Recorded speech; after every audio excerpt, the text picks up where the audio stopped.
pense que jamais l'humanité n'a affronté autant de crises différentes. Si on n'a pas compris que c'était terminé la domination unilatérale de l'Occident, je pense qu'on va devant de graves catastrophes. Est-ce que c'est une stratégie quand on dit si vous ne retirez pas vos droits de 34% chinois, je les mets à 100%. Est-ce qu'on peut parler à la deuxième puissance économique, politique, nucléaire mondiale comme ça? Les États-Unis, n'ayant pas de stratégie, ils bricolent avec une arme qui est les tarifs douaniers. Pour la Chine, ça va être une crise. Son modèle qui date de 1976 est en train de péricliter, quoi. Ah bah ils vont souffrir, hein. C'est vrai que l'Europe, en se construisant à partir des débuts des années 60, elle a complètement rejeté la notion de rapport de force, la notion de recours à la violence dans le champ économique. Et résultat, elle est complètement nue et elle ne comprend pas ce qui se passe. Ce qui m'inquiète le plus, c'est qu'il n'y a pas de pensée stratégique. C'est le vide le plus total. On a un peu trop écouté les économistes qui, eux, nous disaient que le marché allait tout résoudre. Aujourd'hui, vous avez des entrepreneurs du CAC 40 qui disent « On est surpris, la géopolitique a fait son retour dans nos conseils d'administration, mais elle n'aurait jamais dû les quitter. Sans cadre doctrinaire, sans pensée stratégique, on n'y arrivera pas. »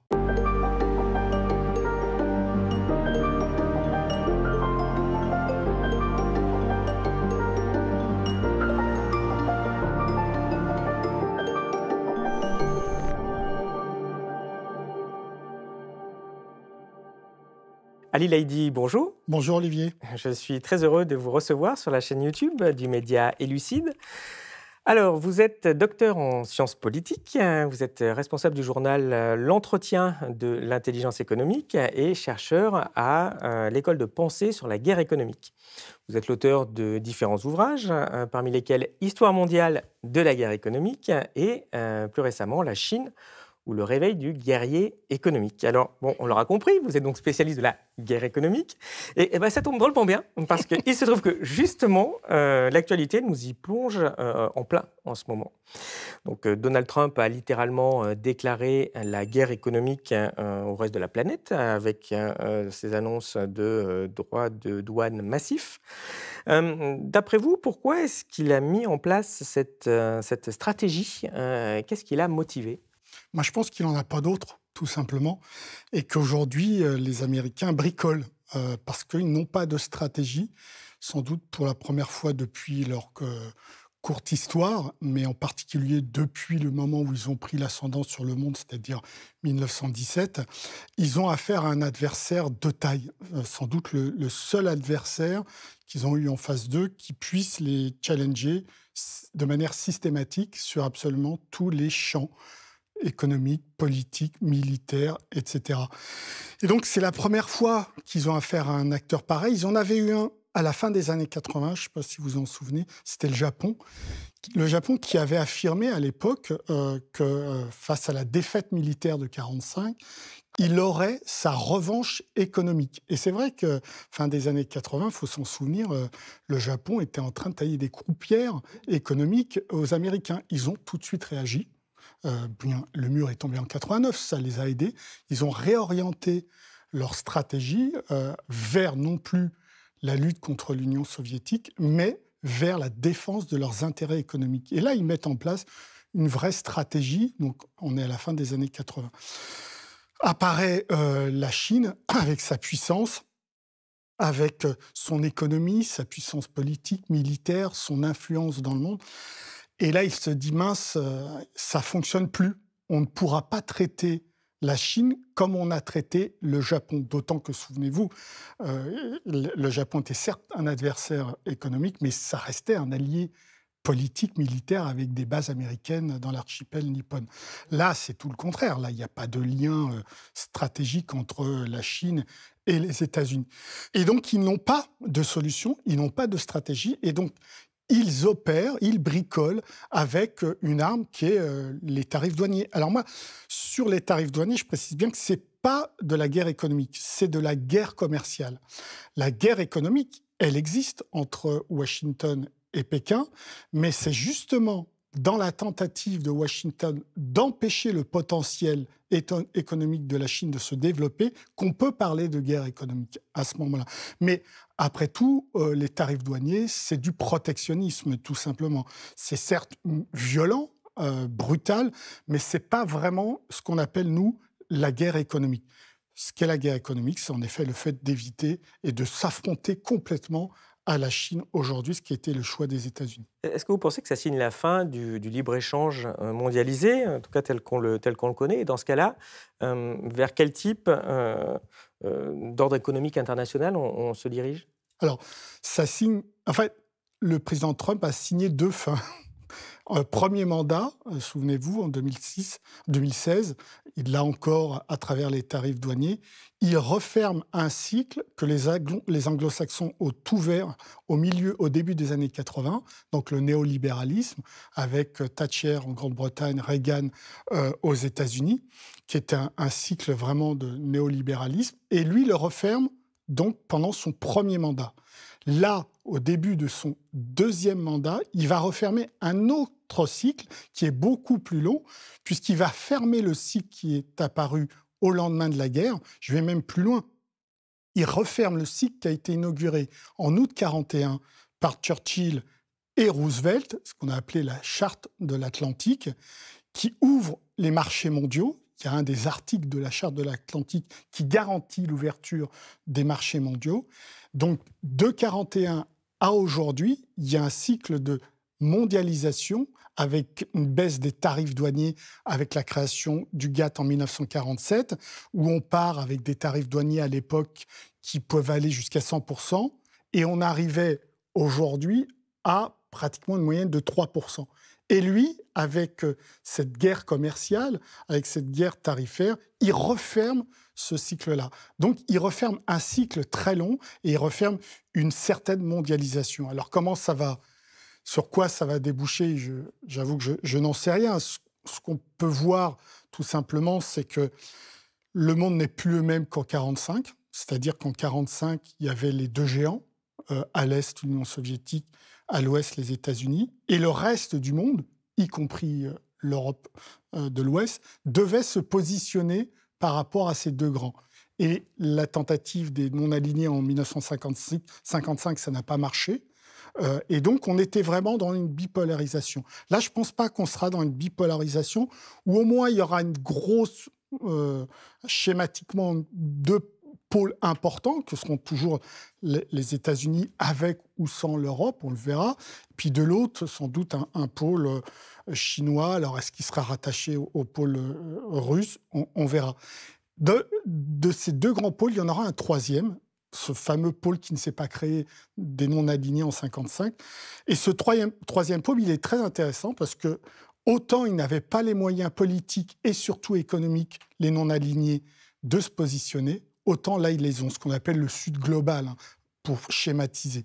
Donc vous allez avoir des stratégies de cette partie du monde-là, de l'Inde, de la Turquie, du Brésil, des stratégies qui vont consister, en fonction de leurs propres intérêts et avec leur puissance politique et économique qu'ils ont maintenant, de se positionner soit dans un camp, côté des États-Unis ou de l'Europe, soit dans l'autre camp. Donc ça complexifie vraiment beaucoup plus le monde.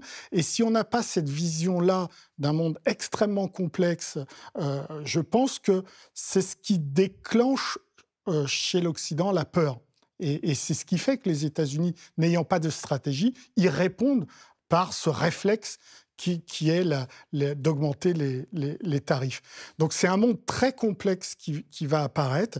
Et si on n'a pas cette capacité de penser cette complexité, et surtout si on n'a pas compris que c'était terminé la domination unilatérale de l'Occident, 5 siècles de domination, ça, c'est terminé devant nos yeux. On assiste à ça.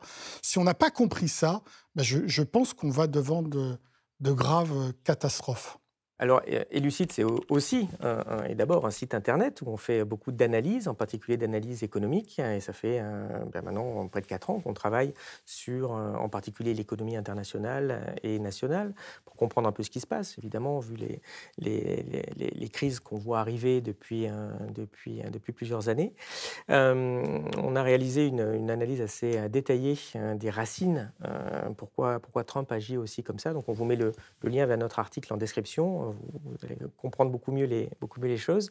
J'en tire ce graphique qui est assez simple, qui est simplement le solde du commerce extérieur des États-Unis depuis 1950. Et on voit que le néolibéralisme mondialisé a fini par créer des déficits commerciaux hallucinants de plus de 1 000 milliards de dollars chaque année pour les États-Unis, d'où évidemment la réaction de Donald Trump, en tout cas qui choisit maintenant de réagir, alors que ça dure certes depuis un moment. Pourquoi il réagit maintenant et pourquoi, d'après vous, est-ce qu'il a procédé de cette façon? Comment il a fait son calcul pour agir? Est-ce que vous pensez qu'il va maintenir cette stratégie?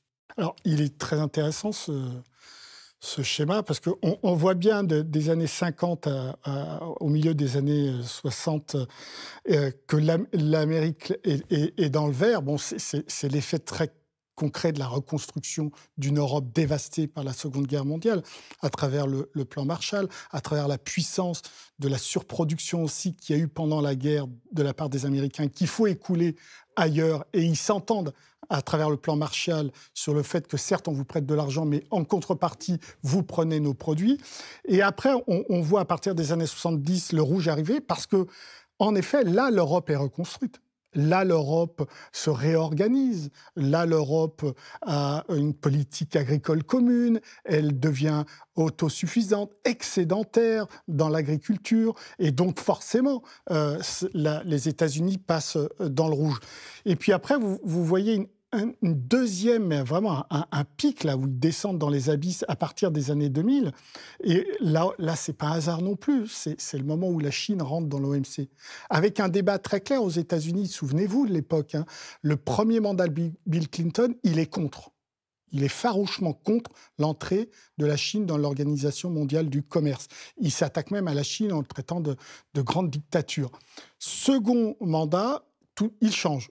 Et là, il est poussé par accepter l'entrée de la Chine à l'OMC et le choix des Américains, parce qu'à l'époque, les débats aux États-Unis, c'est essentiellement les ONG et les syndicats ouvriers qui refusent l'entrée de l'OMC, parce qu'ils voient bien ce qui va arriver. Qui pousse à l'entrée de la Chine dans l'OMC? C'est plutôt les grands capitalistes, les multinationales. Qu'est-ce qu'elles vont faire?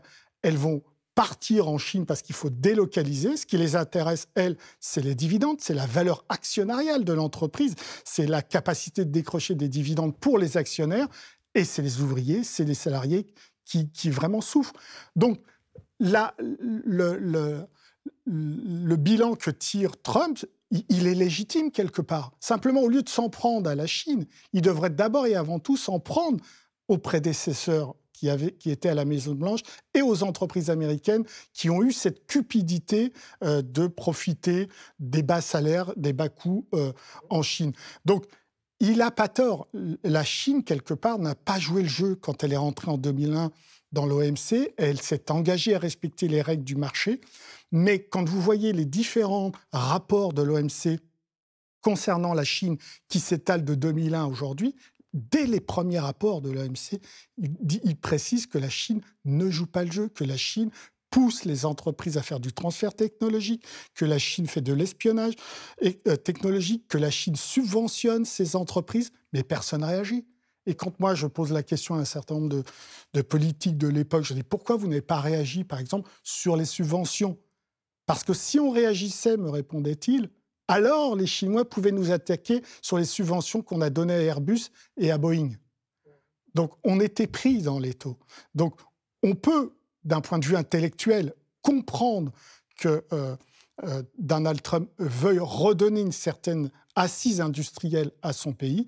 On peut ne pas être d'accord sur cette manière brutale d'envisager les choses. Mais est-ce que vous pensez alors qu'il va la maintenir, cette stratégie? Alors, est-ce que c'est une stratégie? Est-ce que... Enfin, on peut se demander aussi si ce n'est pas une espèce de stratégie du choc pour justement tordre le bras et peut-être dans quelques semaines enlever les droits de douane contre d'autres c'est vrai, négociations. c'est vrai, c'est vrai. Il a commencé à le dire, l'Union européenne, peut-être qu'on enlèvera vos droits de douane, mais dans ce cas-là, vous achetez toute votre énergie chez nous. Mais ce qui reviendra même, parce qu'on achètera l'énergie plus chère. Donc, dans tous les cas, son but est de rééquilibrer les échanges. Donc, ça veut dire que nous, on va perdre du PIB. Alors, est-ce que c'est une stratégie quand on dit un dimanche, si vous ne retirez pas vos droits de 34% chinois, je les mets à 100%. Est-ce qu'on peut parler à la deuxième puissance économique, politique, nucléaire mondiale comme ça? On se doute que jamais les Chinois vont dire « Ah ben, bien sûr, si vous nous prenez comme ça, on retire... » Absolument pas, les Chinois vont pas faire ça. Donc, ils se doutaient bien, quelque part, que la Chine n'allait pas accepter cette manière de négocier, qui n'en est pas une. Donc, qu'est-ce qu'ils jouent? Ils jouent le bluff. Ils jouent la surenchère pour qu'à un moment, tout le monde se retrouve devant une table et puis qu'on négocie et qu'il obtienne quelque chose. Faut espérer qu'au moins cette stratégie soit la sienne, c'est-à-dire je joue le coup de poker et puis je vous oblige à revenir à la table des négociations. On verra. Si on en revient au protectionnisme, c'est un outil qui est parfois nécessaire pour protéger une partie de son économie, au moins dans le commerce mondial quand il n'est pas équitable. Mais s'il est mal déployé, effectivement, ça peut être aussi une vraie catastrophe pour le pays qui le met en place, voire aussi pour les autres en conséquence. C'est quoi la différence entre un bon et un mauvais protectionnisme? C'est ce que dit Jaurès. Jaurès dit le bon protectionnisme, c'est quand il profite à tous, et le mauvais protectionnisme, c'est quand il profite qu'à une poignée. Voilà, ça, c'est sans doute comme ça. Alors, encore une fois, moi, j'ai écrit une histoire mondiale du protectionnisme, hein, et c'est vrai que j'aime pas trop ce mot qui a été inventé par les adversaires, hein, des défenseurs de cette pratique. Moi, je penche plutôt pour le terme protection. Je veux dire, la protection est inscrite dans notre ADN, de nos relations sociales. C'est du rousseauisme. À partir du moment où moi, j'abandonne légitimement mon droit à la violence, parce que le groupe est censé me protéger, alors le groupe doit une protection. Si le groupe ne me protège plus, alors je reprends mon droit à la violence légitime et naturelle. Donc, c'est pas un gros mot, la protection. Ça fait partie même des missions d'un collectif, d'une tribu, d'un groupe, d'un État, d'un regroupement d'États. Donc, c'est pas pour moi un gros mot et je suis pas complètement anti-protectionniste. Je suis pas non plus pour le protectionnisme à 100%, mais je pense qu'une dose de protectionnisme minimale est importante pour sauvegarder les identités particulières sociopolitiques des différents pays qui composent cette humanité. On a besoin... La preuve, c'est qu'en fin de compte, qu'est-ce que nous vivons, en fait? On vit des symptômes d'une maladie depuis 2008. Hein, la crise financière. Après, il y a eu un certain nombre de crises. 2016, l'élection de Trump 1. 2016, le Brexit. Ensuite, on a eu le Covid. Et ensuite, on a eu l'Ukraine. Et à chaque fois, on nous a dit « Non, mais c'est pas possible. Trump ne sera pas élu. Mais non, c'est pas possible. Les Britanniques ne quitteront pas l'Union européenne. Mais non, c'est pas possible. Poutine n'envahira pas l'Ukraine, etc. » Donc, on vit dans un monde où l'impossible est devenu probable. Et il faut l'accepter. Donc, il faut sortir des cadres de pensée. Et ce monde-là, il nous dit que, sans doute, on est allé trop loin dans la mondialisation. Et on n'a pas pensé les limites de la mondialisation. Or, Karl Popper, le philosophe, nous dit que tout ce qui n'a pas de limite est potentiellement totalitaire. Et la mondialisation, à un moment, sans doute qu'elle est devenue totalitaire pour un certain nombre de peuples, pas seulement pour les États-Unis, mais pour de nombreux peuples qui n'ont pas le pilotage de cette mondialisation. Donc tous ces symptômes nous obligent à penser politique. Trump agit politique, nous oblige à penser politique et à ne plus penser uniquement en termes microéconomiques, les résultats de la balance commerciale, de la balance des paiements, du PIB, de la dette. Repensons politique aujourd'hui et voyons d'où on part et où on veut aller. Et très clairement, tous ces symptômes nous montrent que quelque part, cette mondialisation a été excessive. Mais est-ce que ça signe, finalement, d'une façon brutale, hein, et très douloureuse, le retour aussi du politique? Mais oui, Parce que c'est vrai que quand on voit ce que fait le gouvernement américain et bon, en effet, on peut critiquer sur plein de façons, parce qu'il fait des choses. Est-ce que ça pose pas des problèmes aussi, en particulier, dans un Occident où la politique est de plus en plus démonétisée, où les dirigeants politiques ne prennent plus de décisions réellement impactantes, à part des petits symboles, des petits trucs comme ça? Mais on voit bien que dans le magma, en particulier, européen, il y a une vraie déconnexion sur la capacité du politique à changer l'ordre des choses. ben complètement, je partage votre avis. Et c'est intéressant parce que le politique lui-même s'est retiré du politique et s'est contenté de gérer. Vraiment, le politique fait de la gestion avec des tableurs Excel pour avoir un PIB, pour avoir une dette, pour avoir ceci, cela.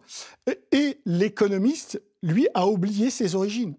Or, les origines de la matière économique, c'est l'économie politique. Il ne peut pas y avoir d'économie sans politique. Idem pour l'inverse. Et donc, en oubliant le politique, on a oublié également que dans le champ économique, il y a de la violence. Dans le champ économique, il y a des rapports de force.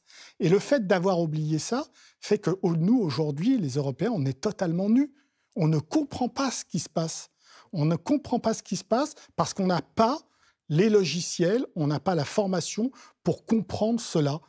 C'est vrai que l'Europe a eu un passé difficile, douloureux, dramatique, etc. Mais en se construisant à partir des débuts des années 60, elle a complètement rejeté un certain nombre de notions, en particulier la notion de puissance, qu'on peut comprendre, parce qu'en allemand, la puissance, c'est la Macht. On sait ce que ça a donné, la puissance allemande, etc. Mais elle a aussi complètement oublié la notion de rapport de force, la notion de recours à la violence dans le champ économique. Et résultat, elle est complètement nue et elle ne comprend pas ce qui se passe. Et elle est toujours dans la réaction et jamais, jamais, jamais dans l'anticipation. Or, tous ces symptômes nous montrent qu'il y a un gros malaise politique et qu'il faut s'en emparer justement pour essayer de construire un monde qui soit complètement nouveau. Et vous qui êtes spécialiste de guerre économique, vous le sentez ça dans vos contacts avec les dirigeants, ce manque de stratégie, de vision? Comment vous l'analysez? À 100%. Il y a zéro vision. Non, je m'attriste, hein, je souris en disant ça, mais Mais pourquoi? suis très Qu'est-ce qui triste. fait, d'après vous, quand on arrive à cette situation où, en effet, on s'est bien rendu compte que la stratégie n'était pas vraiment là, mais pourquoi? Ben, je vous l'ai dit, je pense que les dirigeants européens ont complètement exclu la violence du champ politique, en pensant que la violence appartenait uniquement au champ politique, donc ils l'ont exclu, pardon, du champ économique. Donc ils n'ont pas pensé les rapports de force économiques. Ils sont restés sur une vision économique qui date d'Adam Smith, 3 siècles, en disant le marché, c'est celui qui amène au vendeur le meilleur produit. Basta. Or, les anglo-saxons, depuis la fin de la Seconde Guerre mondiale, eux, sont passés sur une analyse du marché qui est néolibérale, celle d'Hayek, de Friedman, etc., qui dit non, pas du tout, le marché, c'est pas ça. Le marché, c'est celui qui possède la meilleure information qui remporte les gains. La meilleure information. Donc, la recherche de l'information, c'est ça, la guerre de l'information. Donc, on est complètement perdu par rapport à ça. Et nous, encore Européens, on est resté très clairement, encore il y a quelques années, ça a évolué, certes, mais à la conception de Montesquieu, hein, le doux commerce. Sauf qu'on a mal lu Montesquieu, parce qu'il dit ça dans le livre 5, mais dans le livre 20, il dit, Montesquieu, surtout ne laissez pas le commerce dans les mains des commerçants, parce que ça va partir en sucette. Voilà. Donc, il dit aux politiques, engagez-vous. Or, ce qui s'est passé, et moi, c'est la question qui m'obsède quand même depuis un certain temps, c'est comment on a pu gâcher l'événement historique de 1989, qui était mais vraiment, là pour le coup, plein d'espoir, mais vraiment, comment on a pu le gâcher près de 30 ans après, d'être arrivé là, à un moment d'un risque et de menaces incroyables sur la planète. Et l'une des raisons, ça mériterait un bouquin, hein, mais l'une des raisons, je crois, c'est qu'on a un peu trop écouté les économistes qui, eux, nous disaient que le marché allait tout résoudre. même les questions politiques. Et donc, aujourd'hui, vous avez des entrepreneurs du CAC 40, c'est issu d'un rapport qui a été remis au président de la République, qui disent « On est surpris, la géopolitique a fait son retour dans nos conseils d'administration. » Mais elle n'aurait jamais dû les quitter, les conseils d'administration. Donc vous voyez, l'immense erreur de 89, c'est d'avoir laissé au marché le fait de prétendre tout régler. Et cette violence que déclenche Trump, est-ce qu'elle risque pas de se retourner aussi contre les États-Unis, autrement dit, d'écraser économiquement son pays en se fâchant aussi brutalement avec la Chine? Oui, c'est clair. Moi, je pense qu'on assiste à 3 effondrements de modèles. Le premier effondrement, c'est le modèle des États-Unis, où Trump comprend que la désindustrialisation pose un problème interne par rapport aux employés, aux salariés, et externe par rapport à la sécurité nationale. Et c'est pour ça que depuis les démocrates de Biden, aux États-Unis, la sécurité économique égale la sécurité nationale. Donc, dans son décret, Trump le met d'ailleurs, c'est ce qu'on explique aussi dans l'article, là, très en avant, c'est sans arrêt, c'est un problème d'abord de sécurité. Et donc, le fait, depuis les années 70, et en particulier depuis 2001, d'avoir exporté leurs entreprises ailleurs dans le monde pour une valorisation des dividendes de leurs actionnaires, fait que le modèle des États-Unis était en train de s'effondrer. Et lui, il l'a vu, Trump. Je pense que Biden l'a vu aussi, mais Trump le vit beaucoup plus fortement. Il ne voyait plus grand-chose, le pauvre. Voilà. Et il l'a vu et il veut réagir par rapport à l'effondrement de ce système-là. Ça, c'est le premier effondrement. Le deuxième effondrement, c'est celui du modèle européen, qui a éclaté avec la guerre en Ukraine. Un modèle qui était représenté essentiellement par le poumon économique qu'est l'Allemagne, qui reposait sur l'exportation de leurs machines et de leurs voitures, et sur une énergie pas chère qu'on allait acheter aux Russes. Ce modèle s'est effondré. Et on est à la recherche d'un nouveau modèle pour l'Europe. Troisième modèle qui est en train de s'effondrer, à cause, pour le coup, de Trump, entre autres, c'est le modèle chinois. Le modèle chinois, il repose essentiellement sur les exportations, même si Xi Jinping, dès 2018, a commencé à parler de la théorie de la double circulation, donc les exportations, mais aussi la consommation interne. Mais franchement, la consommation des ménages, elle n'a pas tellement évolué pour remplacer le modèle des exportations.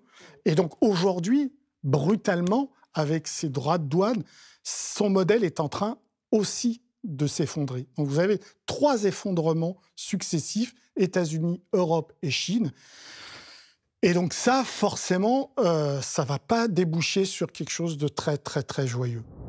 Si vous aimez cette chaîne et notre travail, pensez à vous abonner et suivez-nous sur elucide.media. En plus de garantir notre indépendance, en vous abonnant à notre site, vous aurez accès à tous nos contenus. Analyse graphique, synthèse d'ouvrages, podcasts, entretiens exclusifs et articles quotidiens. On compte sur vous.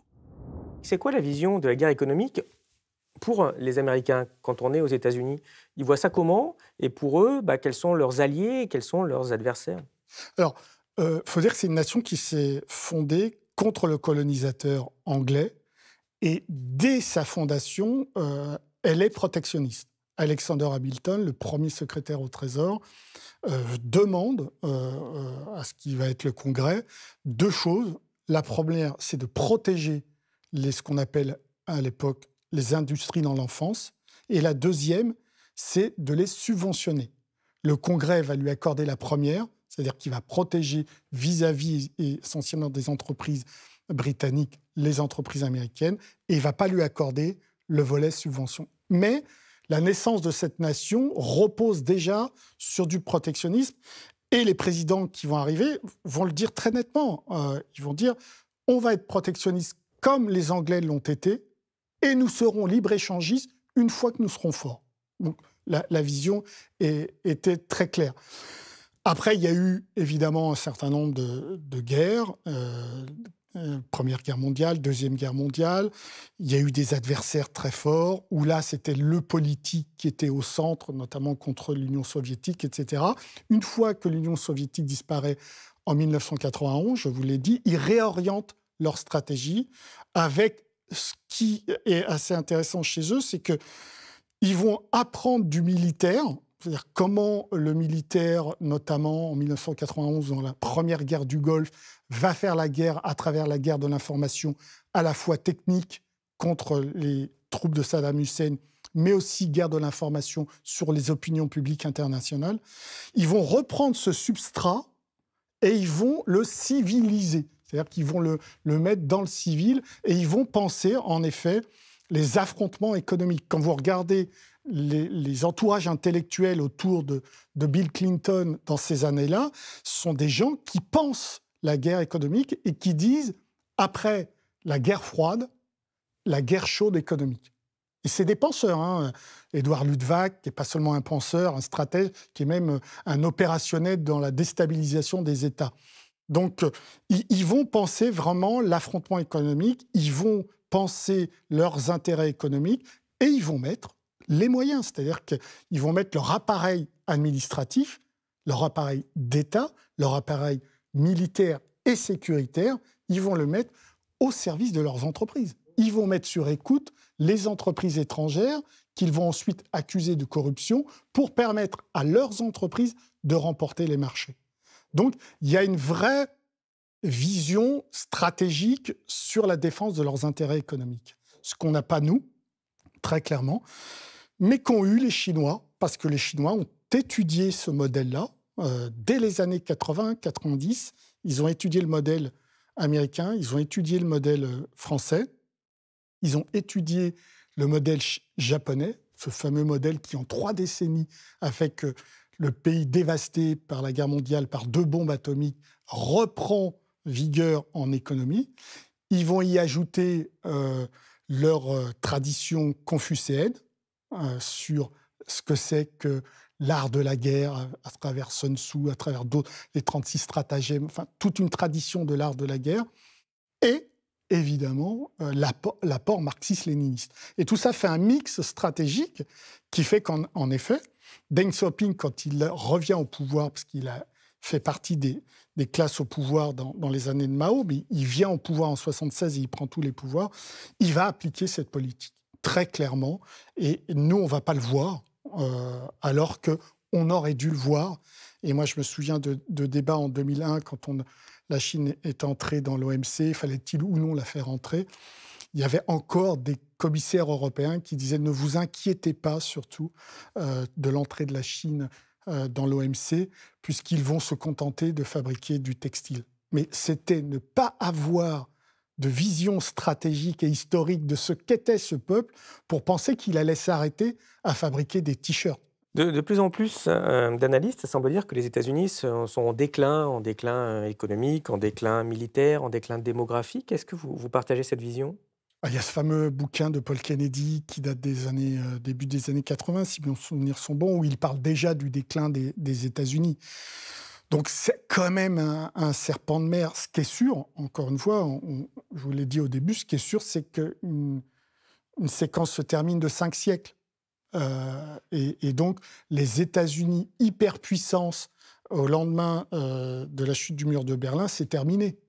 Elle n'a été une hyperpuissance jusqu'en 2001, époque où les attentats d'Al-Qaïda l'ont obligé à s'épandre, une expansion militaire en Afghanistan et en Irak qui l'a beaucoup fatigué. Souvenez-vous de ces images d'août 22, quand il quitte Kaboul, qui rappellent les images de 1974, quand il quitte le Vietnam. Là, on comprend sans doute qu'ils sont dans un certain déclin. Est-ce que c'est ça qu'a donné l'idée, ou de moins qu'a poussé Poutine à y aller en février suivant, en disant « ouais, ils sont vraiment en déclin militaire ». Je ne sais pas. J'ai beaucoup de mal, moi, à parler de déclin, parce que ça reste quand même une très grande puissance qui est capable, et qui l'a prouvé dans son histoire, de rebondir devant les difficultés. Donc je suis prudent par rapport à ça. Pour finir sur les États-Unis, j'aimerais qu'on revienne sur un petit point, on en a parlé rapidement tout à l'heure, mais moi, c'est vrai que ça m'a frappé quand j'ai lu en détail les décrets de Trump, parce qu'il faut lire quand même, il faut travailler un peu, c'est pas un peu se moquer, mais enfin bon, c'est bien quand même de comprendre ce qu'il y a derrière, un minimum. Et c'est la notion de sécurité nationale qui met en avant à de multiples reprises, de façon même inquiétante. Quel est le rapport entre ces problématiques de politique économique et la sécurité nationale ?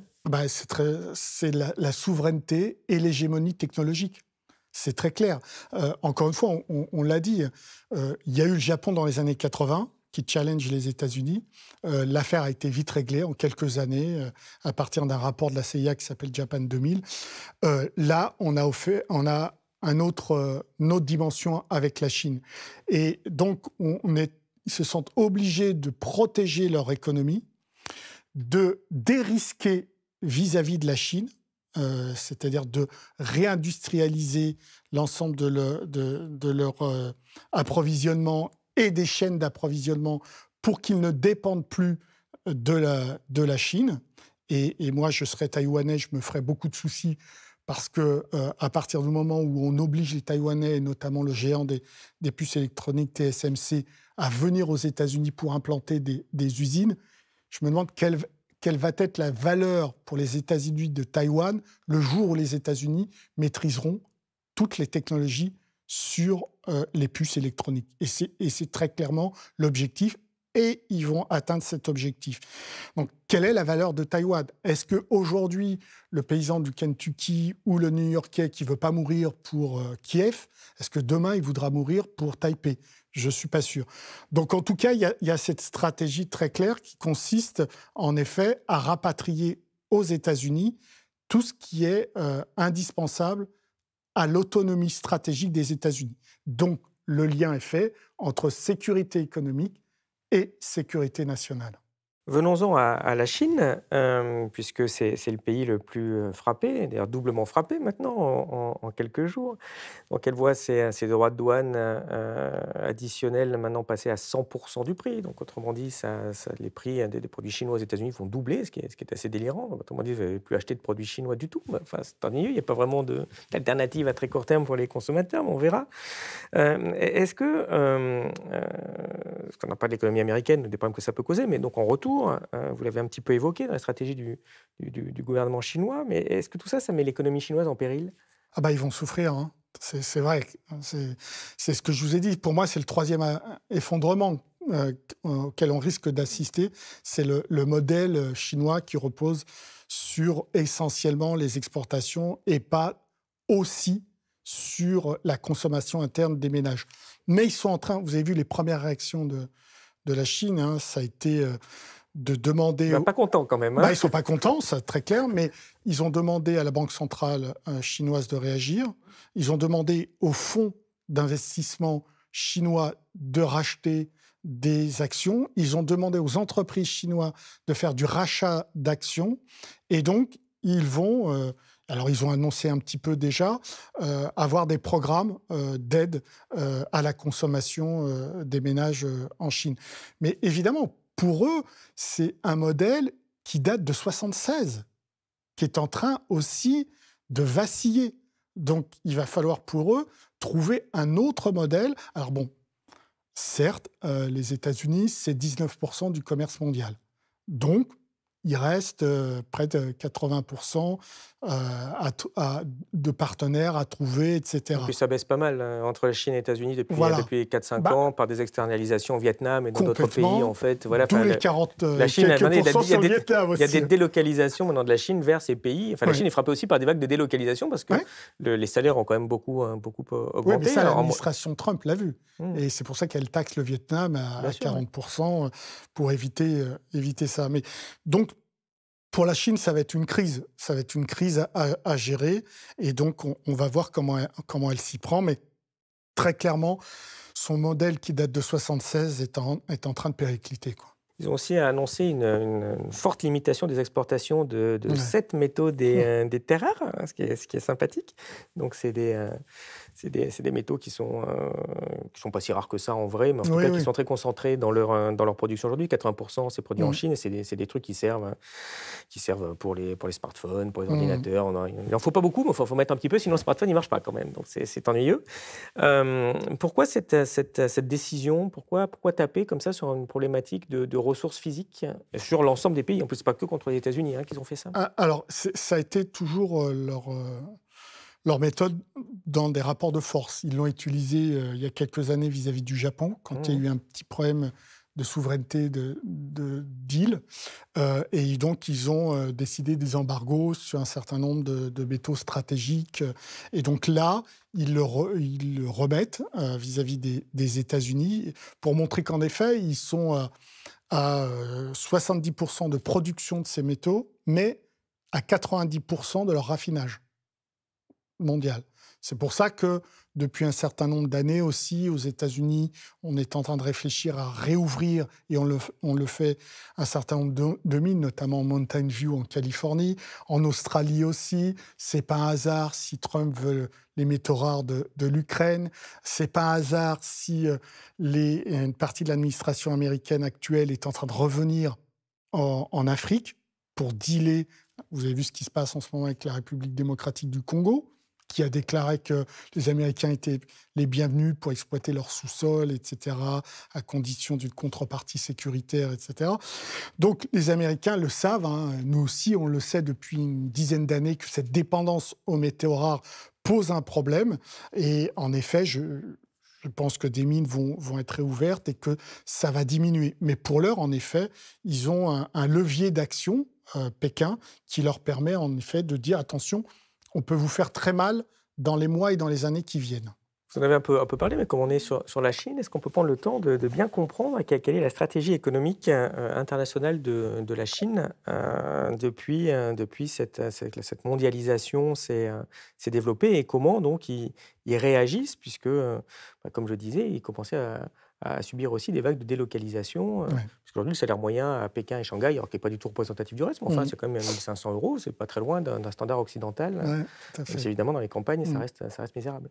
Oui, donc c'est une stratégie qui date des années 80. Moi, j'ai retrouvé pour ce livre un certain nombre de textes d'universitaires chinois qui parlent déjà d'intelligence économique, donc de competitive intelligence, dans ces années-là. Nous, notre rapport Martre sur l'intelligence économique, il date de 1994.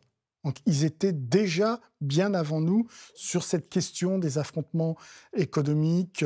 Il y a ce fameux bouquin des 2 colonels de l'armée chinoise qui présente les nouvelles guerres, qui date de 92, qui présente les nouvelles guerres futures et qui disent qu'elles ne seront pas forcément létales, mais elles seront économiques, financières, culturelles, etc. Donc 1992. Et ils l'ont fait en étudiant la manière dont les Américains ont fait la guerre contre les troupes irakiennes dans le Golfe, en 91. Donc, il y a une avancée stratégique, il y a une étude stratégique qui démarre au début des années 80. Il y a un mix idéologique, un mix doctrinaire, le Japon, les États-Unis, la France, le marxisme-léninisme, le confucianisme, etc. Et ils rentrent donc à l'OMC en 2001, fort de toute cette pensée-là. Et leur stratégie, c'est très simple. C'est de dire, venez, on vous ouvre les portes, on crée même des zones où il y aura moins de taxes, etc.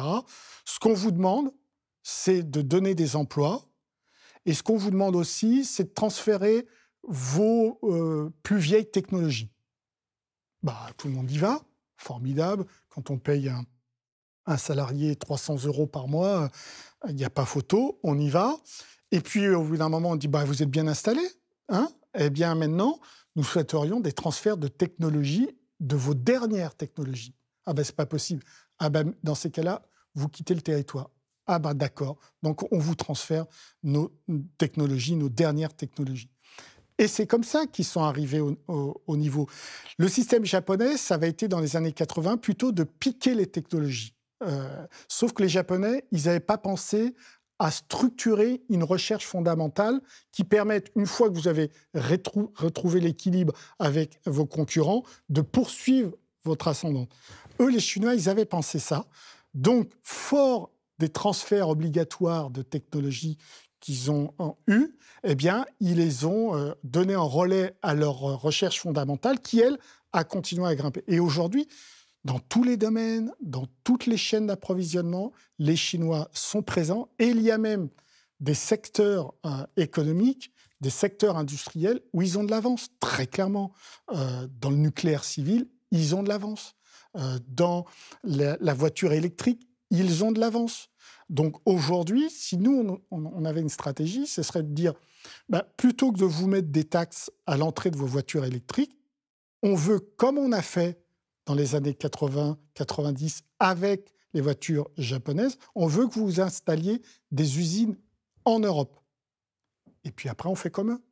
On fait du transfert de technologie, de leurs batteries électriques, de leurs véhicules électriques, du nucléaire civil, où ils ont, en effet, pompé. Il y avait un grand débat dans les années, est-ce qu'il faut donner toute la technologie nucléaire civile à la Chine, à Areva, mais bien sûr, il faut, vous inquiétez pas, nous ne les piquerons pas. Si, ils ont piqué, et en plus, ils sont devenus beaucoup plus forts. Donc, très clairement, leur pari est réussi. Voilà. Sauf qu'aujourd'hui, les difficultés font que tout le monde a compris quelle était la stratégie de la Chine et tout le monde est en train de resserrer les boulons de manière à ce que la Chine ne puisse plus profiter totalement des technologies de l'Occident. Enfin, vous écoutez, elle a bien été aidée par notre arrogance, qui consiste à penser que les types à la peau jaune, ils ne vont pas pouvoir faire comme nous. Enfin, il faut se mentir quand même. C'est encore un colonialisme mental qui est bien resté. Mais on a tendance, et d'ailleurs ça explique peut-être ça, à oublier que la Chine, c'est pas juste un pays émergent, c'est un pays émergent. C'est ce que je dis. Il y a une vie avant quand même l'Occident, et puis un peu long quand même par rapport à nous. Est-ce que vous pouvez nous rappeler quel a été le parcours de la Chine ? C'est vrai que quand nous, on était au Moyen-Âge, la Chine était beaucoup plus évoluée d'un point de vue technologique, d'un point de vue politique. Et donc, c'est un pays, c'est une civilisation qui a un passé, et ce n'est pas une civilisation dont on peut dire que c'est un émergent à partir de 1976, mais c'est vrai que c'est un pays qui a une très, très, très longue tradition. Alors, avec aussi des particularités, je veux dire, c'est un pays qui a toujours eu une vision stratégique régionale, avec son entourage, les pays qui l'entouraient, le Japon, l'actuelle Corée du Sud, jusqu'en Thaïlande, avec l'imposition de tribus que devaient donner ces pays à l'empereur chinois, et avec une tentative au XVe siècle de construire une armada de bateaux et d'aller voir au-delà de leur région traditionnelle. Et ils l'ont fait. Ils ont eu au moins 7 ou 8 navigations qui les ont emmenés dans l'océan Indien, etc. Après, ils ont dit c'est nul, ils les ont détruits quand même. Voilà. Et c'est les Confucéens qui ont dit que ça ne servait pas et que c'était même dangereux.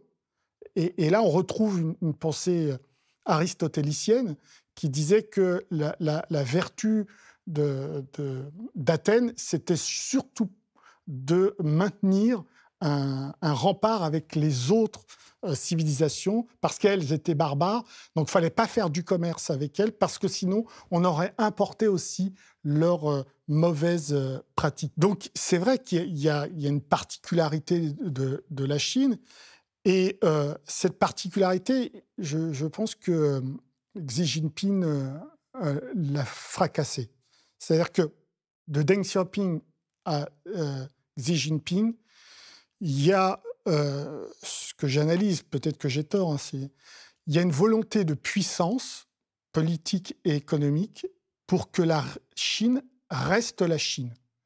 Parce que la Chine joue le jeu de la mondialisation et que ce jeu est schizophrénique. Comment, moi, Chinois, je peux garder ma vieille civilisation à partir du moment où j'accepte de l'ouvrir aux autres ? Est-ce que l'autre ne va pas me polluer, et notamment, est-ce que le néolibéralisme ne va pas me polluer? Donc, il y a une schizophrénie et une tension qui fait que la Chine a quand même besoin de la puissance économique pour préserver sa civilisation. Avec Xi Jinping, on change de braquet et on a le sentiment, enfin moi j'ai le sentiment, que lui ne veut pas la puissance seulement pour que la Chine reste cette vieille civilisation, mais aussi pour que la Chine domine au-delà de la domination ancestrale qu'elle avait, qui est une domination régionale. D'où l'expansion de la Chine à l'extérieur. Et d'où le fait que, pour moi, il est déjà dans un pari perdu, Xi Jinping, parce qu'il critique les repères et les critères et les philosophies de l'Occident, mais il en prend les défauts. Et parmi eux, le premier défaut, c'est de vouloir créer l'empire et vouloir s'étendre et dominer le monde. La Chine, elle est un État communiste, toujours, en tout cas au moins facialement, en partie sur certains points économiques, mais pourtant elle est parfaitement intégrée dans cette économie mondialisée, néolibérale. Est-ce que vous pouvez nous expliquer comment ça fonctionne? Est-ce que ça ne fait pas aussi des espèces de contradictions internes? Ben oui, non, mais elle n'est pas parfaitement intégrée, justement. C'est le double jeu qu'elle a eu à partir de 2001. Et que, intégrée à son profit, c'est ça que voilà, vous voulez dire, oui, bien sûr. Parce que c'est ce que regrette et reproche à juste titre Bruxelles, Paris, Londres et surtout Washington, c'est que nous, on s'est totalement ouvert à la Chine. La Chine a pris des positions dans les réseaux sociaux, TikTok, enfin, et eux, en revanche, ils ne se sont pas totalement ouverts. Leur système financier est fermé. Et donc, ça fait partie... Elle manipule la valeur de sa monnaie, Voilà, qui est ça un fait énorme partie sujet. des revendications de ces partenaires économiques de dire vous voulez on joue le jeu, mais vous ne le jouez pas. Et c'est vrai que quelque part, elle ne le joue pas entièrement. Et là encore, son modèle va vaciller.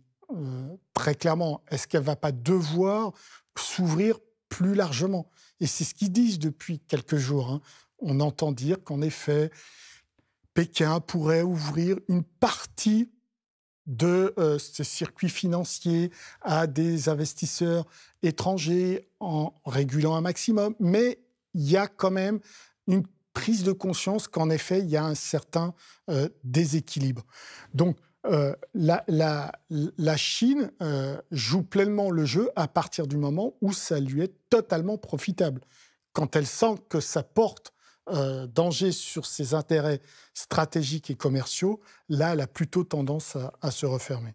Et par rapport à ce que vous disiez, est-ce que vous pensez que la Chine a vraiment une vocation impérialiste, parce que c'est pas dans son... Non, c'est Il n'y a pas dans sa tradition. Enfin, elle a mis un territoire proche, mais après, bon, elle mettait une muraille et puis elle venait pas m'embêter. C'était justement une des raisons de la guerre, c'est parce qu'elle a mis des murailles et qu'elle ne voulait pas commercer avec nous quand on lui a fait la guerre. Est-ce qu'elle a vraiment changé à ce point-là? Est-ce qu'elle s'imagine se projeter? Mais dans ce cas-là, jusqu'où? Moi, je pense que c'est pas la Chine qui change, tout comme c'est pas la Russie qui change, c'est Poutine, c'est pas les États-Unis qui changent complètement, c'est Trump. Et dans le cas de la Chine, c'est Xi Jinping. C'est vraiment l'homme de la cassure stratégique de ce moment-là, quoi. Alors que Deng Xiaoping a toujours dit à ses successeurs, surtout, alors il ne dit pas raser les murs, mais de la discrétion sur les relations internationales. Lui, il casse ça. Vraiment, c'est le premier. Hu Jintao, il va respecter. On peut donner quelques exemples pour qu'on comprenne sur quoi? Parce que sur quel sujet particulièrement, comme ça vous par exemple, sur la puissance économique, Deng Xiaoping ne l'a jamais réclamé ni proclamé. Il a toujours fait ça dans le silence le plus total. Il a toujours eu un profil bas en disant venez nous apprendre vos technologies, etc. À l'époque, le PIB chinois, c'était 10% du PIB soviétique. Quand même. Voilà. Donc oui, c'était pas grand-chose. Mais c'était une bonne stratégie, parce qu'il voyait déjà que la Chine ne se contenterait pas de fabriquer des t-shirts. Il le savait déjà, Deng Xiaoping.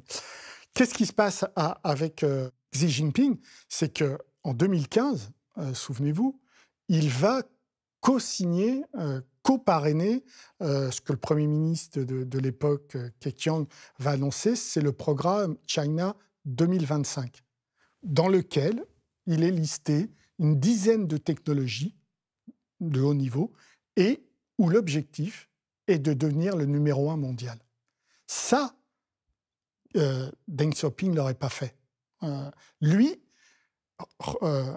Xi Jinping, il est sorti du bois. Vraiment, il a dit « J'annonce que je vais être la première puissance économique dans l'IA, dans la robotique. Une dizaine de secteurs étaient nommés, dans la pharmacie, etc. Donc, il sort du bois. Et forcément, les autres, ses partenaires se crispent en disant « Ah, mais du coup, en fait, c'est pas gagnant-gagnant ». Ce qui a été le discours de la Chine à partir de 2001. Venez, c'est gagnant-gagnant. Donc, c'est pas gagnant-gagnant, parce que vous prétendez être le meilleur dans ces 10 technologies. Donc ça, pour moi, ça a été une erreur qui montre que la Chine ne veut pas seulement avoir la mainmise sur sa région. La Chine a des prétentions mondiales. Et il le dit, Xi Jinping. Il le dit très souvent. Il dit « On est le siècle 20e siècle qui a été américain, le 19e anglais, le 21e siècle, ce sera le nôtre. C'est notre tour. » Et comment est-ce que vous voyez alors son développement dans les années à venir? Je vous ai parlé des effondrements, je vous ai parlé des erreurs d'analyse des Occidentaux à partir de 89. Il y a tellement de crises, que ce soit politique, militaire, environnementale. Je pense que jamais l'humanité n'a affronté autant de crises différentes. 14-18, c'est une crise militaire, 39-45, militaire. Là, on a à la fois des crises militaires, on a des crises politiques, on a des crises sociales et on a une crise environnementale. Donc, la question, c'est quand toutes ces crises vont se croiser. Et forcément, quand elles se croiseront, ça risque de faire très mal. Et ça pose vraiment la question de l'avenir. Je veux dire, aujourd'hui, très clairement, l'avenir est plus incertain qu'en 62, dans la crise de Cuba, avec la crise nucléaire entre Khrouchtchev et Kennedy. Donc moi, j'en sais rien. Je sais que ce qui nous attend, c'est plutôt des crises et que si on ne s'y prépare pas le plus sereinement possible, ça risque d'être difficile. Venons-en un peu à l'Europe, Ouais. parce qu'elle est quand même aussi assez fortement impactée par les mesures de Trump, Oui. qui bénéficie de droits de douane de 20% maintenant pour tous les pays d'Europe. Alors, il y a un petit bonus, parce que du coup, effectivement, comme il y a l'Europe, c'est le même taux pour tout le monde. Mais il faut savoir que quand on fait le calcul, j'ai regardé, ça aurait été 14% pour la France et 27% pour l'Allemagne, parce que le problème économique des États-Unis, c'est l'Allemagne, l'Irlande aussi d'ailleurs un peu. L'Italie, c'est à peu près les zones qui sont très fortement excédentaires avec les États-Unis. Quel va être l'impact de cette décision pour les pays de l'Union européenne ? Là encore, il se trouve un moment important. Comment réagir? Est-ce qu'ils vont être soudés pour répondre? C'est un gros pari, ça. On se demande. Oh, le suspense, c'est insoutenable. Moi, ce qui m'inquiète le plus, ça va être un vrai problème. Je plaisante, c'est vrai qu'il y a d'autres qui a l'air de se poser la question encore. Ça pose un problème de savoir s'ils vont être solidaires. Mais ce qui m'inquiète le plus, c'est qu'il n'y a pas de pensée stratégique. Il n'y a rien. C'est le vide le plus total, vraiment. Quand vous allez à Bruxelles et que vous parlez avec les hauts fonctionnaires ou avec les commissaires, il n'y a pas de culture du rapport de force. Il n'y a pas de doctrine de sécurité économique, alors que... Ça, c'est pas un bon plan face à Trump. On n'est pas bien barré quand même. Alors que Šefčovič, le commissaire, a ajouté à ses attributions le terme de sécurité économique, mais vous leur dites, alors dites-moi c'est quoi, comment vous voyez, quel est le concept? Rien, ils ne savent pas du tout ce que c'est. Donc c'est embêtant, c'est vraiment embêtant parce que je pense qu'il n'y aura jamais de solution si on ne commence pas par le début. Et le début, c'est la pensée stratégique. Sans cadre doctrinaire, sans pensée stratégique, on n'y arrivera pas. On aura beau dealer finalement avec Trump, allez, on accepte 10% et nous, on ne réagit pas, Européens. On accepte les 10%. On annule nos droits de douane sur vos voitures. C'est vrai qu'eux, elles rentrent à 10 et nous, aux États-Unis, elles rentrent à 2,5. Bon, on les met toutes les deux à 2,5, ça serait logique, etc. Donc, des concessions, mais qui vont aller à l'encontre et comme il n'y a pas de stratégie, c'est normal, qui vont aller à l'encontre de ce qu'ils annoncent. En juin 24, c'est pas si longtemps, il y a eu un plan annoncé par la Commission européenne sur le fait que dorénavant, il faudrait que les Européens s'arment avec des armes fabriquées par les Européens. Aujourd'hui, on est à 18%. les Européens n'achètent que 18% d'armes aux Européens. L'objectif annoncé en juin 24, c'est de monter à 40%. Est-ce qu'on va le faire? On a 800 milliards. Est-ce qu'on va les consacrer à l'achat d'armes américaines? Est-ce que ça va être dans le deal? Mais dans ces cas-là, ça va en contradiction de soi-disant la stratégie qui est annoncée. Parce que le mot stratégie, il est quand même utilisé à la Commission européenne, hein, très clairement. Moi, j'aurais plutôt fait des hôpitaux et des EHPAD. Bon, enfin, vous êtes assez particulier en termes de stratégie, mais bon, chacun son truc. Voilà, mais voilà, c'est ça qui m'inquiète le plus. Et c'est ce retard qu'ils prennent continuellement à ne pas vouloir réfléchir vraiment à la question, à ne pas vouloir mettre les moyens d'abord dans la réflexion intellectuelle pour comprendre ce qui est en train de se passer et un jour ne plus être dans la réaction, mais être dans l'anticipation. Ça, c'est plutôt désolant. Après, c'est vrai qu'en France, on a un atout, c'est que même si on n'est pas encore au niveau, hein, je le dis toujours, on n'a pas la maturité pour aller à Bruxelles et proposer une alternative sur la question de la sécurité économique. On doit, nous, travailler, mais on a quand même beaucoup plus d'avance que les autres pays, d'un point de vue intellectuel. Donc, il faut qu'on travaille. Moi, je suis plutôt partisan que chaque État membre, les 27, travaille dans son coin sur ce que c'est qu'une stratégie de sécurité économique et qu'un jour, une fois qu'ils seront aussi à maturité, qu'un jour on mette ça à Bruxelles, qu'on en fasse une synthèse et que Bruxelles puisse vraiment là offrir des cadres de pensée sur ce qui se passe. Mais aujourd'hui, vous l'avez vu, on n'ose pas annoncer des droits de douane comme les Chinois ont fait avec une réciprocité très forte. On dit vaut mieux négocier d'abord. Lui, Trump, il n'a pas négocié d'abord, il a imposé des droits de douane. Et puis, l'autre discours qui apparaît, c'est bon, là, vous comprenez qu'il faut relancer les traités de libre-échange. Le Mercosur, aller voir l'Inde, l'Afrique du Sud. C'est vrai que ça a bien marché jusqu'à présent, donc ça se finit voilà. bien. Mais on n'y est pas allé assez loin encore. Voilà, et c'est... Moi, à chaque fois que je leur pose la question, c'est quoi l'objectif politique des traités de libre-échange? Et ils n'en ont pas, c'est simplement du business. Mais mettez de la politique dans votre business, sinon vous n'y arriverez pas. Et donc, c'est ça qui me désole le plus. Oui, parce qu'on a vu qu'ils ont... en tout cas, les réactions ont été assez étranges. Ils ont annoncé alors, quelques mesures de rétorsion sur les précédentes mesures de Trump sur l'acier. Donc là, ils ont dit, voilà, on va mettre des droits de douane, mais par contre, en effet, sur la nouvelle vague, c'était plutôt, on va peut-être faire du libre-échange, sans bien comprendre, puisque, de toute façon, oui, von der Leyen disait qu'elle voulait d'ailleurs un bon deal avec Trump. Alors ça, je ne comprends pas, parce que l'objectif de Trump, c'est qu'on ait un mauvais deal, puisqu'il veut rééquilibrer les échanges, donc il n'y aura jamais de bon deal avec lui. Enfin, je ne comprends pas. Enfin, après, on peut discuter, quelle est la situation, peut-être je vous poserai une question après, mais c'est vrai qu'ils sont quand même assez hallucinants, ces gens-là, mais qu'est-ce qu'il faudrait faire, d'après vous? Moi, Vous feriez quoi, vous? Moi depuis 30 ans, je dis la même chose, c'est-à-dire il faut relancer la pensée stratégique. 30 ans, hein. Donc si on l'avait fait il y a 30 ans, je pense que... Donc pour ça, c'est très clair, hein. Il faut mettre... Vous n'avez pas d'échantillon sur vous pour nous... Concrètement, Concrètement, c'est mettre de l'argent dans les laboratoires de recherche. Concrètement, c'est de constituer des laboratoires de recherche dans lesquels vous mettez des politistes, des économistes, des ingénieurs, des historiens. Je crois que l'Europe souffre de ne plus avoir d'historiens à la tête des élites dirigeantes économiques et politiques. Bref, tout ce monde de l'interdisciplinarité pour qu'ils puissent réfléchir sur ce que c'est que l'affrontement économique, ce que c'est qu'un rapport de force économique, ce que sont nos secteurs stratégiques. Il y en a, il paraît, mais quand vous demandez lesquels, quels sont les critères, on n'en sait rien. Qu'est-ce qu'on doit défendre? Qu'est-ce qu'on peut lâcher, etc. Comment se comporter avec les États-Unis? Est-ce qu'il faut suivre les États-Unis contre la Chine? Quels sont nos intérêts en Chine? Quelle autre stratégie peut nous aider? Est-ce que notre profondeur géographique, ce n'est pas l'Afrique? Est-ce qu'on n'a pas intérêt à regarder de ce côté-là, etc. Donc, toutes ces questions-là, il faut les travailler. Et à partir des réponses de ces questions-là, on pourra mettre en place les outils opérationnels.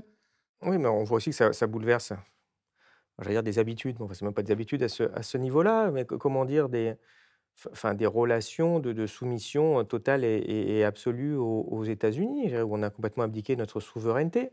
Là, ils réagissent pas fort. Alors, bon, pourtant, je tendance à penser qu'ils font bien de ne pas réagir fort, parce que sinon, on ne va pas s'en sortir. Mais en l'espèce, quand vous disiez, ils n'ont pas fait comme les Chinois. Enfin, je pense que s'ils avaient pu, ils auraient sans doute fait pareil. Mais comment vous voulez réagir comme les Chinois quand vous utilisez la monnaie des États-Unis, quand vous utilisez les serveurs des États-Unis pour stocker chez Amazon toutes vos entreprises, quand vous utilisez Microsoft, quand vous utilisez Google, quand vous utilisez ChatGPT. Je prends quelques exemples numériques, hein, mais enfin, on peut regarder le reste. Quand les armes elles viennent des États-Unis, quand l'OTAN vient est sous la coupe des États-Unis pour votre protection, votre défense. Donc évidemment, vous n'avez plus de souveraineté, vous ne pouvez plus réagir face aux suzerains qui vous tombent, évidemment, pour équilibrer les échanges. Donc c'est en ça que je dis que c'est une opportunité, alors. Que dans toute crise, il y a une opportunité. Et l'opportunité, alors Macron en parle depuis des années, mais ça date de Gaulle, hein. L'autonomie stratégique, je veux dire, elle est là. Donc, vous voulez vous annoncer l'autonomie stratégique, faisons-la à 27, ou si on ne la fait pas à 27, que chacun la fasse dans son coin, un minimum, chaque État membre. Donc, pensez l'autonomie stratégique. Et en effet, cessez d'avoir des complexes d'infériorité. Là encore, ça fait 30 ans qu'on leur dit essayons de créer un Google, un Yahoo, etc. Mais non, c'est impossible, il existe déjà. Pourquoi ? Parce que justement, voilà, on arrive au point mort où aujourd'hui, vous regrettez de ne pas avoir essayé parce que c'était américain et qu'il ne faut pas concurrencer les Américains. C'est absurde, votre position. Donc, là encore, vous l'avez dit, il faut changer les logiciels de ces élites. Et ça commence, par la recherche, qui va nourrir les politiques, les dirigeants économiques, et deux, par la formation. Songez que dans les plus grandes écoles des élites européennes, il n'y a aucun cours sur l'affrontement économique, sur la guerre économique. Or, encore une fois, si on a une perspective historique, le concept de guerre économique, la révélation de ce concept de guerre économique date de 1915. Il est fait par deux officiers de l'armée française, Frédéric-François Marsal et Jean Tannery. C'est eux qui vont pondre une doctrine pour l'armée française parce qu'ils comprennent qu'on ne peut pas rester dans cette situation des tranchées et qu'il va falloir ouvrir un autre front contre l'Allemagne pour obliger l'Allemagne à cesser les hostilités. Et donc, ils vont pondre ce concept-là. Nous, on l'a complètement oublié, les Européens. On l'a appris en partie aux Anglais et aux Américains à partir de 1917, et puis après, on l'a complètement oublié. Donc, à partir du moment où on se réfère plus à l'histoire, moi, ça me trouble aussi, hein, eh bien, on perd complètement des avantages et des capacités de s'adapter et de retrouver des positions d'anticipation. Enfin, vous citiez De Gaulle, mais enfin, belle phrase, c'est surtout un État n'a pas d'amis, il n'a que des intérêts. Enfin, c'est quand même une base normalement de gouvernance des États. Mais est-ce que ces élites occidentales ne sont pas contaminées par une espèce effectivement, de syndrome de la fin de l'histoire ? C'est fini, on a gagné, on va tous être des amis, et puis on va tous coopérer, et puis on va tous être gentils, et puis le monde, c'est des Télétubbies. Ouais. Et c'est ce qui se passe. Et puis d'un coup, on se rend compte que arrive en effet un président qui, avec sa brutalité, certes, hein, décide qu'il a un problème de sécurité nationale avec ses déficits qui n'arrêtent pas, et il fait quelque chose pour défendre ce qu'il considère sa vision pour son État. On verra les conséquences. Non, mais là, en attendant, ça, on se doute bien que les Occidentaux, tout d'un coup, ils ne vont pas faire, les Occidentaux, les Européens, on disait on va faire des armes. Mais moi, j'entends, on peut discuter, hein, où on met le seuil, sachant qu'on a déjà beaucoup d'armes quand même. Hein. Mais je n'ai jamais entendu personne dire on va investir dans la diplomatie. C'est intéressant ce que vous dites parce que dans la question qui m'obsède, comment on a gâché l'immense chance qu'on a eue en 89 et en 91 avec la chute de l'Union soviétique, et parmi les explications, il y a les récits qui ont été proposés à l'époque, qui sont des récits américains. Le premier, c'est La fin de l'histoire de Francis Fukuyama. En gros, l'Ouest a gagné, l'Est a perdu. À l'Est vont pousser les démocraties comme les pâquerettes, et les démocraties ne se faisant pas la guerre, fin de l'histoire. Quand nous, ça fait des années qu'on dit « mais non, c'est pas du tout ça. La seule fin qu'il y a eu, c'est la fin de la lutte idéologique. C'est tout. » C'est tout le contraire qui s'est passé en 89. C'est que l'histoire était gelée par l'affrontement Est-Ouest de 1917 ou 45 jusqu'à 89, et l'histoire reprend son cours en 1989. Et son moteur, c'est l'affrontement, c'est la compétition, c'est la concurrence, c'est le cœur, c'est l'ADN du néolibéralisme. Et donc, on s'est complètement planté là-dessus et on a suivi ce récit. Et donc, on a cru que l'histoire ne servait plus à rien, du coup, puisque c'était la fin de l'histoire. Ça, c'est la première erreur d'analyse qui a pollué les élites, à la fois aux États-Unis, mais aussi en Europe. La deuxième erreur, c'est le récit qui arrive en 2001 sur la guerre des civilisations, à partir des attaques terroristes de New York et de Washington, où là, Samuel Huntington nous raconte que les futures guerres seront entre les blocs civilisationnels, il y en a en gros 7, et il dit en gros, une civilisation égale une religion. D'un point de vue anthropologique, ça ne tient pas, mais il le vend comme ça. Et il dit, les principales guerres vont avoir lieu dans la frontière entre l'Occident et l'islam. Mais aujourd'hui, qu'est-ce qui menace la disparition du monde? Ce n'est pas l'affrontement entre l'Occident et l'islam, c'est l'affrontement interoccidental. C'est-à-dire, en particulier, la guerre en Ukraine, la mésentente totale aujourd'hui entre Bruxelles et Washington. Et donc, là encore, voilà un deuxième récit qui nous a entraînés dans le mur et dans le flou le plus total sur ce qu'était le monde.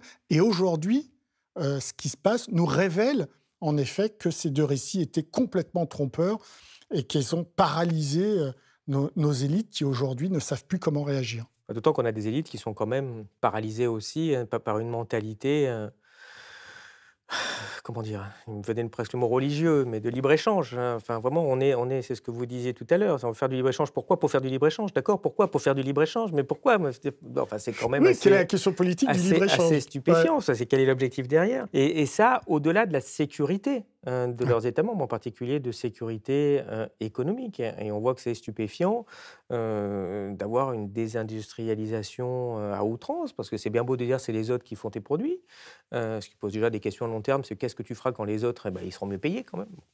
Mais c'est surtout qu'est-ce qui se fera si demain tu te fâches avec le type qui te fait les produits. C'est ce qui est en train de se passer là avec les États-Unis et qui est quand même très, très touchy. Ça pose un problème de sécurité économique et donc de sécurité politique et sociale pour l'ensemble des pays.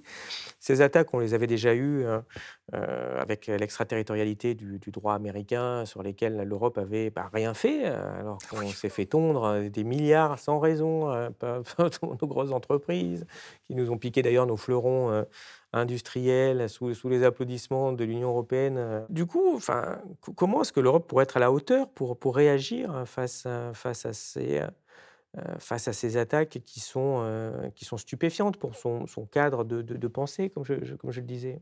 Encore une fois, 3 points. Le premier, la pensée stratégique. Le deuxième, la formation des élites au rapport de force, élites économiques et politiques. Et le troisième, le plus dur sans doute, le courage. Et ça je pense que ça manque beaucoup. Et j'insiste sur une chose, je ne suis pas un guerrier économique. Je n'appelle pas à la guerre économique. J'appelle à l'étude de ce phénomène pour éviter les guerres économiques, pire, pour éviter les guerres tout court. Donc, je ne milite pas pour que les Européens deviennent des guerriers économiques. Encore une fois, ils l'ont été. La colonisation, l'expansion de l'Europe, 1492, Christophe Colomb, 1497, Vasco de Gama, etc. Donc, on a été, nous, Européens, des guerriers économiques. Donc, je n'appelle pas les Européens à redevenir des guerriers économiques. Moi, j'appelle à une pensée stratégique. Et ce que je préconise aujourd'hui, c'est ce que j'appelle la puissance généreuse. La puissance généreuse, c'est le fait qu'un pays, mais comme tout organisme vivant, individu, je veux dire, Spinoza parle du concept de conatus. C'est comment se préserver dans notre être. Donc, rester toujours puissant pour être nous-mêmes. Eh bien, je pense qu'on peut appliquer le conatus à tous les groupes et même à un État. Donc, l'État doit rechercher la puissance pour rester lui-même et ne pas se faire imposer par son voisin un modèle. Donc, la puissance économique, politique, militaire est nécessaire. Tout le problème, c'est que quand vous êtes dans un processus de création, de puissance, de croissance, etc., vous créez une surpuissance.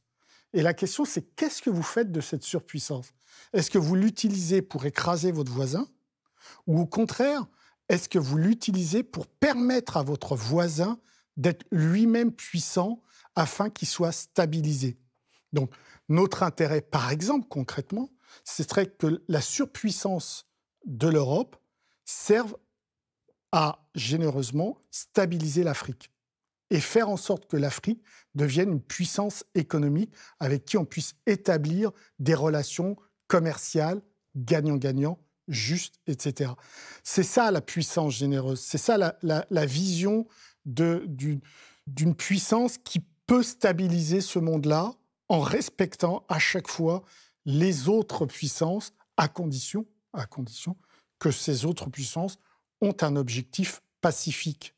Donc, à partir du moment où on ne pense pas cette force tranquille, comme dirait Mitterrand, mais cette puissance dangereuse, je pense qu'on n'a pas d'autre solution. Parce que, de toute manière, le cycle de 500 ans de domination se termine.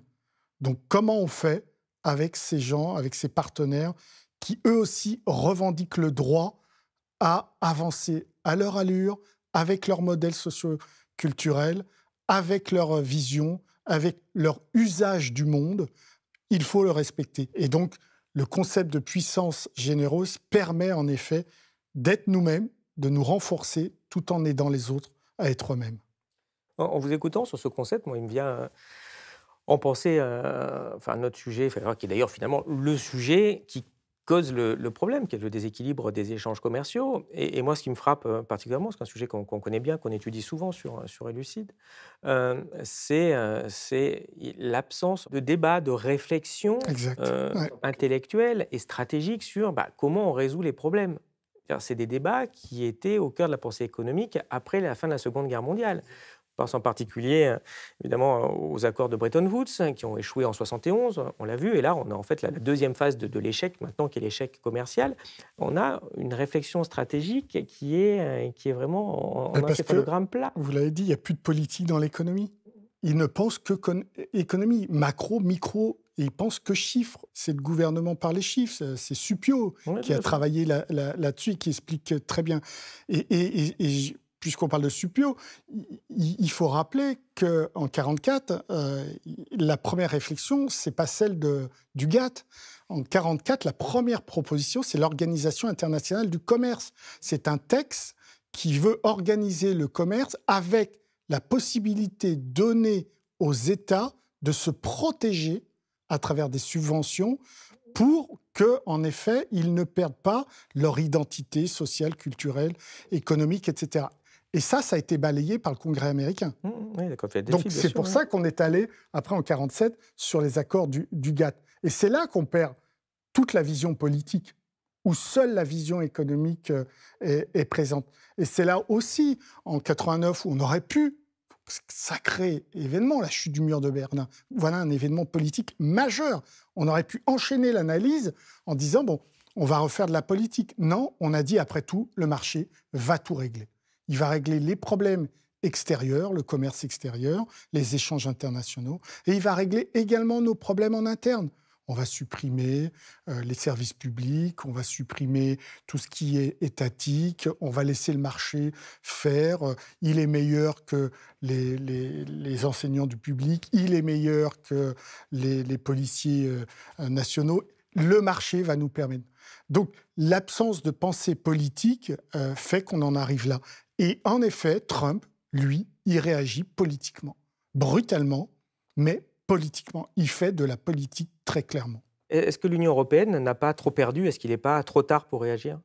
Alors moi, je ne pense pas qu'il soit trop tard pour réagir. Hein. Je pense qu'il y a quand même d'immenses atouts dans l'Union européenne. Hein. Son marché, la qualité de ses enseignants, de ses chercheurs, de ses ingénieurs, etc. Donc il y a des formidables atouts dans l'Union européenne. Donc ce n'est pas trop tard, surtout quand on prend des coups pareils et qu'on doit se remettre à ce point en question.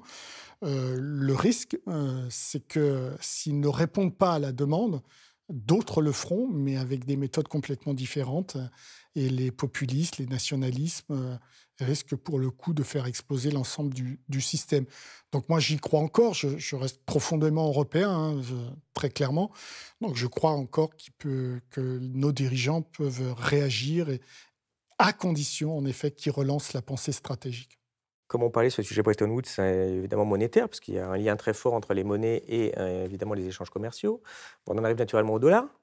Les BRICS avaient déjà annoncé qu'il voulait limiter un petit peu l'utilisation du dollar. Trump avait très très mal réagi en les menaçant immédiatement du pire si ils essayaient un tout petit peu de modifier le dollar. Je pense qu'ils vont vraiment moins utiliser le dollar. Comment est-ce que vous voyez cette évolution et est-ce qu'elle signe le début de la fin de l'hégémonie occidentale? Alors, c'est vrai que c'est une question, souvenez-vous, on en avait pas mal parlé à propos, dans les années 2014, 15, 16, à propos de l'extraterritorialité du droit américain. Parce que le droit américain voté aux États-Unis s'appliquant en dehors des frontières des États-Unis, le lien qui fait qu'il s'applique, c'était en partie le dollar. À partir du moment où vous utilisez du dollar, vous tombez sur la législation américaine. C'était en partie, parce que si vous utilisez également une plateforme américaine pour échanger des mails entre la Hongrie et la Malaisie, eh ben vous tombez aussi, c'est ce que les Américains appellent le nexus, vous tombez dans le droit américain. Donc, on avait On considéré... respire de l'oxygène qui est passé par les États-Unis, qui a été fait par des arbres américains. Vous êtes soumis à la loi américaine, attention. Voilà. Et donc, à l'époque, on s'était aperçu que, par exemple, les Européens achetaient les Airbus avec du dollar, même pas de l'euro. Vraiment, là, on se dit, mais c'est incroyable, quoi. Donc, il y avait eu une alerte à l'époque d'un certain nombre de chercheurs américains disant attention, on va peut-être trop loin et les pays risquent de ne plus utiliser le dollar. Cette alerte s'était un peu illustrée dans un peu de chiffres, de statistiques où on voyait l'euro un peu monter, le yuan monter, etc. Et là, ces statistiques-là se confirment. C'est-à-dire qu'on voit vraiment pour le coup de plus en plus l'euro et de plus en plus le yuan monter. Pour autant, les experts nous disent que le dollar reste la monnaie pivot des échanges internationaux. Jusqu'à aujourd'hui. Oui, ça, qu'est-ce qui va se passer demain? Il est clair que les sanctions contre la Russie font que la Russie deal maintenant avec des monnaies autres que le dollar, avec les Brésiliens, avec les Indiens, avec les Chinois, etc. Les Européens vont de plus en plus utiliser l'euro. Ils parlent de ce grand marché financier européen qui permettrait pour le coup de se désolidariser du dollar et d'utiliser encore plus l'euro. Donc, il est probable que si Trump continue sur cette trajectoire, il est probable en effet que le dollar perde un peu plus de ses positions de domination. La Chine va demander à ses banques d'ailleurs de limiter leur exposition au dollar.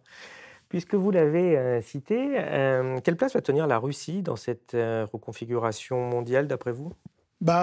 C'est pas une puissance économique, hein, très clairement, à part le gaz, l'énergie, le pétrole. Ils n'ont pas opéré le tournant du premier mandat et du deuxième mandat de Poutine. Souvenez-vous, à l'époque, il avait demandé à son Premier ministre, au service de renseignement russe, de se consacrer vraiment aux nouvelles technologies, que la Russie soit présente dans ces marchés. Ça a échoué, très clairement, alors que je pense qu'ils avaient les compétences en termes d'ingénieurs, de chercheurs sur toutes ces problématiques. Ils ont complètement loupé le virage de ces technologies-là. Ils ont d'autres technologies, évidemment, mais des technologies qui peuvent exporter, ils ne les ont pas. Donc, c'est quand même un pays qui a un problème économique très fort. Donc, sur le plan économique, il ne joue pas un très, très, très grand rôle, mais lui fait de la politique. Et là, ce qu'on voit, c'est le retour de la politique, très clairement. Donc, lui ne parle pas que de chiffres, que de tableaux Excel, Poutine. Il parle de politique. Donc peut-être que quand on parle un peu plus de politique dans ce monde-là, il aura sans doute sa voix au chapitre. De fait, ça reste une grande puissance nucléaire. Donc la Russie devra parler. Vous avez vu les critiques récentes. Ils ont critiqué la position brutale de Trump. Ils ont critiqué le fait qu'il ne respectait pas les engagements des États-Unis à l'Organisation mondiale du commerce.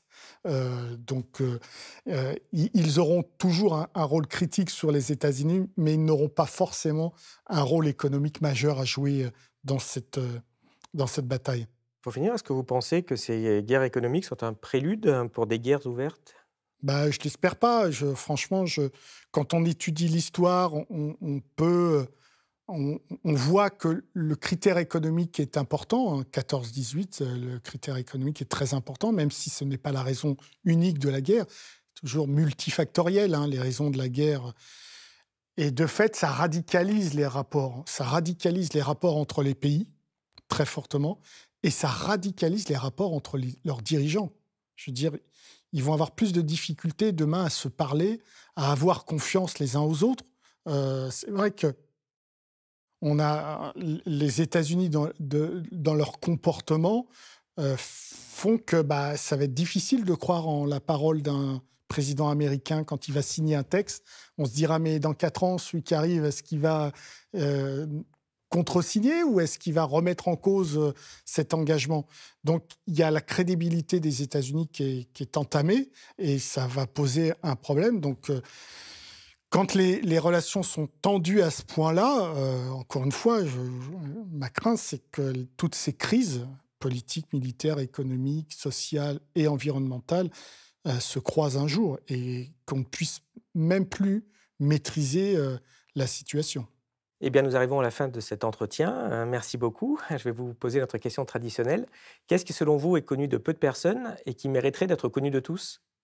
Moi, je pense que là, brûle pour point, hein, je pense que l'approche, la philosophie, la vision africaine mériterait d'être plus connue. Je pense qu'il y a des générations de penseurs en Afrique, il y a une prise de conscience en Afrique, il y a une tradition africaine sur ce qu'on appelle les communs, c'est-à-dire le partage de, de nos ressources, de l'eau, des montagnes, des prairies, etc. Il y a une vision en Afrique. Alors, on a beaucoup parlé des visions chinoises, américaines, européennes, mais il y a une philosophie en Afrique qui mériterait d'être prise en compte, une sagesse qu'il y a en Afrique par rapport à ces problématiques, une méthode de discussion par rapport à ces problématiques. Et moi, j'ai toujours eu le sentiment que le plus grand homme d'État de ces siècles, de ce siècle, de ce 20e siècle, et qui reste pour moi le plus grand, c'est Nelson Mandela. Et sa capacité, après avoir vécu le pire, à rassembler l'Afrique du Sud, les Blancs et les Noirs, son approche est pour moi un exemple vraiment très fort. Et je pense que le monde a tort de ne pas écouter les Africains. Et ce serait bon de les écouter.